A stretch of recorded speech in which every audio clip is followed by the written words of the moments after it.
जग काल न खा।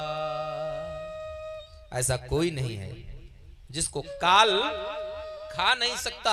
ऐसा इस धरती पर कोई जीवधारी नहीं है जिसको काल मार नहीं सकता है महाराज। ऐसा कुछ नहीं है जो समुद्र के अंदर डूब ना जाए। ऐसा कुछ नहीं है जो अग्नि द्वारा जलाई न जा सके, लेकिन उससे भी बचाने का कार्य करती है बहुत मजबूत। राम नाम अवलंबन क्या है? एक आधार राम गुण गाना, यही आधार है। इसीलिए तो गोस्वामी तुलसीदास जी कहते हैं दोहावली में, एक भरोसो एक बल एक आस विश्वास। यही एक भरोसा बल है। तो कहते हैं काल व्याल मुख ग्रास त्रास निर्णास हे तवे श्रीमद् भागवतम शास्त्रम कलो कीरेण भाषितम।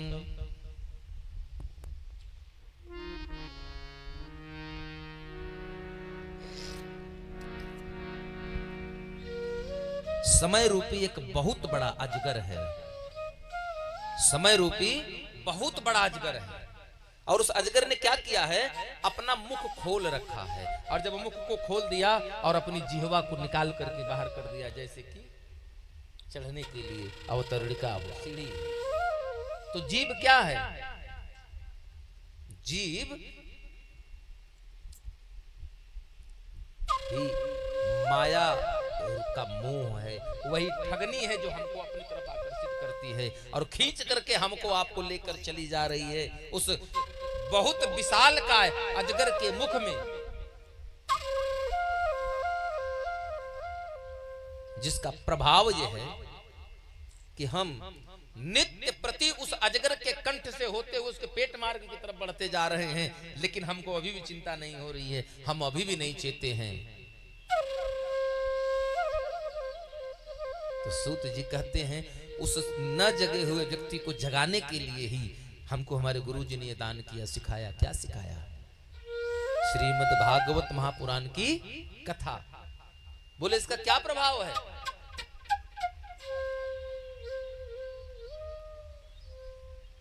सूत जी कहते हैं इस श्रीमद् भागवत महापुराण के अनुपम अतुलनीय ग्रंथ को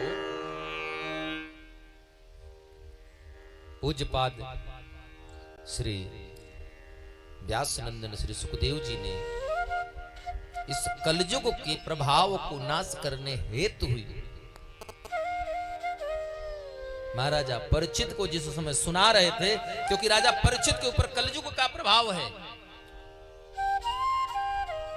जैसे ही कलयुग को स्थान दिया पांचवा, वैसे ही कलयुग उस सोने के मुकुट में सवार हो गया और कलयुग के प्रभाव के कारण उनको श्राप लगा। अच्छा, इस धरती पर ऐसा कौन व्यक्ति है जिसको पूर्ण जीवन जीने का अधिकार प्राप्त हुआ? या ऐसा कौन सा जीव है जो पूरा जीवन जी करके मरा? इकलौते राजा परीक्षित हुए जिन्होंने पूर्ण जीवन जिया है। क्यों? महाराज 7 ही दिन में वो मरे और 7 ही दिन में हम भी मरेंगे, तो हम काहे नहीं पूरा जीवन जी सकते हैं? हम इसलिए नहीं पूरा जीवन जीते हैं कि हमको पता नहीं है कि हमारा मरने वाली तिथि कहां है। उनको पता है कि आज रविवार है, अगले रविवार के दिन तक हमारी मृत्यु निश्चित है, यानी कि जीवन 7 ही दिन का है और 7 ही दिन पूर्ण जीवन जी करके परीक्षित जी बोले, हे सौनकादिक ऋषियों, जिस समय सुखदेव जी महाराज परीक्षित को कथा सुना रहे थे, उसी समय सुधा कुंभम गृहीत्वैव देवस्तत्र समागमम्। जिस समय सुखदेव जी महाराज परीक्षित को कथा सुना रहे थे, व्यास मंच पर आसीन है पूज्यपाद श्री सुखदेव जी महाराज, उसी समय देवता अमृत का कलश लेकर वहां आ गए। महाराज सुखदेव जी को कुछ तो शक हुआ, कुछ शंका हुआ, कुछ भ्रम हुआ। राजा अभी बोल नहीं रहे हैं। देखिए वक्ता वक्ता की वाणी रुक नहीं रही है, लेकिन श्रोता का ध्यान कथा से हट नहीं रहा है।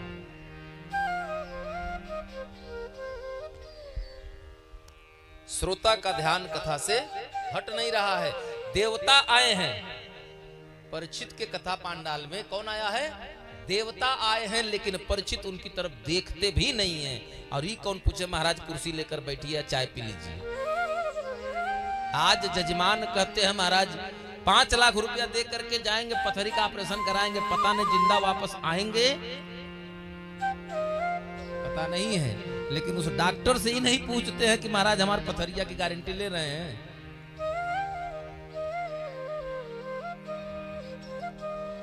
कहीं अगर महाराज आचार्य जी बता दिए कि ऐसा है, आपके घर में वास्तु शांति करानी पड़ेगी, इसलिए आप एक काम करिए जजमान जी, आप 1.25 लाख महामृत्युंजय का जप करा लीजिए। तो महाराज कितना खर्चा आएगा? बोले 5 ब्राह्मण रहेंगे, 7 दिन की व्यवस्था है, तो 7 दिन की व्यवस्था में कितना खर्चा लगेगा? बोले 5 ब्राह्मण हैं, 7,000 रुपए प्रतिदिन की दक्षिणा हो गई, 50,000 दक्षिणा हो गई, प्लस 20,000 की सामग्री होगी। महाराज 71,000 रुपया लगेगा। अच्छा महाराज, तो का ये महामृत्युंजय करा लेने से हमारा सब ठीक हो जाएगा ना? हाँ भाई हो जाएगा, पक्का हो जाएगा ना महाराज। 71,000 रुपए में पूजा आपके घर में करेंगे पंडित जी, 6 घंटा बिना खाए पिए आपके घर में माला फेरेंगे आपके लिए। उस पर आपको भरोसा नहीं है। अंदर बेडरूम, एक दूसरे रूम में बंद, जहां आप जा भी नहीं सकते, वहां 5 लाख रुपया देने के बाद और वारंटवा पे पहले में दस्तखत करा लेते हैं कि अगर ऑपरेशन थिएटर में मर जाए तो अस्पताल प्रशासन की कोई जवाबदारी नहीं है। आप लीगली भी उन पर कुछ कर नहीं सकते हैं, वहां गारंटी नहीं पूछते हैं।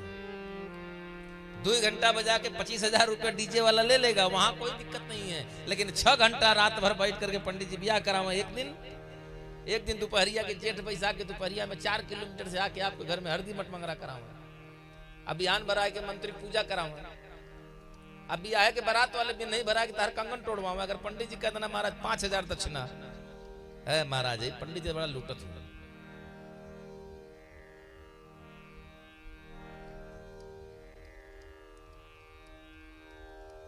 तो भाव सिर्फ एक व्यक्ति का नहीं बदलता, भाव जब एक का बदलेगा तो क्रिया के पर जवाब में प्रतिक्रिया तो होनी है।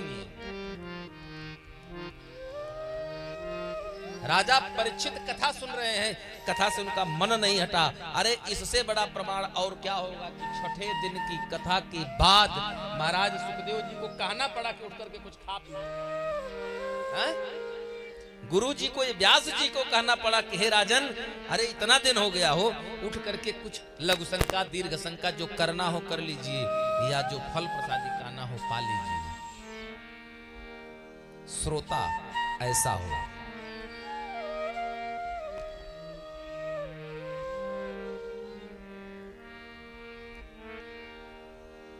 तब अगर आप इस तन्मयता से कथा सुनेंगे तो ये वही भागवत महापुराण है जो द्वापर के अंत में और कलयुग के प्रथम चरण में था।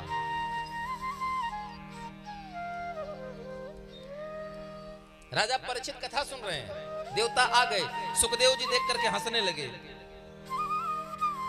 सुखदेव जी को हंसता देख परीक्षित ने पूछा, महाराज क्यों हंस रहे हैं, क्या बात है? तब तक देवता बोल पड़े, महाराज सुखदेव जी ने प्रश्न कर दिया, के ही का करन आगमन, तुम्हारा क्यों आए हैं आप यहाँ? बोले महाराज प्रणाम, ऐसा है राजन को मृत्यु का भय है, उस भय से मुक्त करने के लिए आप उनको श्रीमद् भागवत महापुराण की कथा अमृत का पान करा रहे हैं, तो मृत्यु के भय से मुक्त करने का एक दवाई हमारे पास भी है। बोले वो क्या है?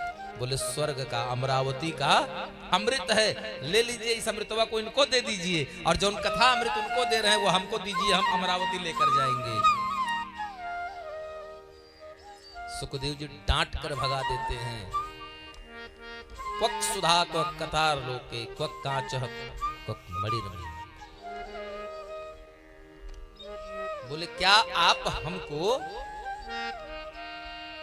मूड समझ रहे हैं? मैं नहीं समझ रहा हूं। कहां अमृत और कहां कथा अमृत? कांच के चंद टुकड़ों को